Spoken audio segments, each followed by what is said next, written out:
How to upload an image from your social media. Step 1. Choose the Import Image tab from the left-hand side.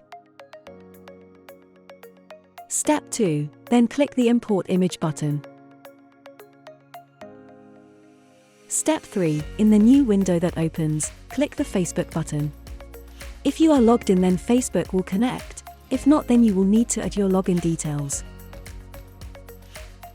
Step 4. The process is the same for Instagram. Click the Instagram button, and if you are logged in, it will connect.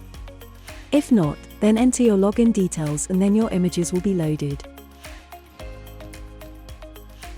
Step 5. When ready, click the images or images you want to import, then click the Import button.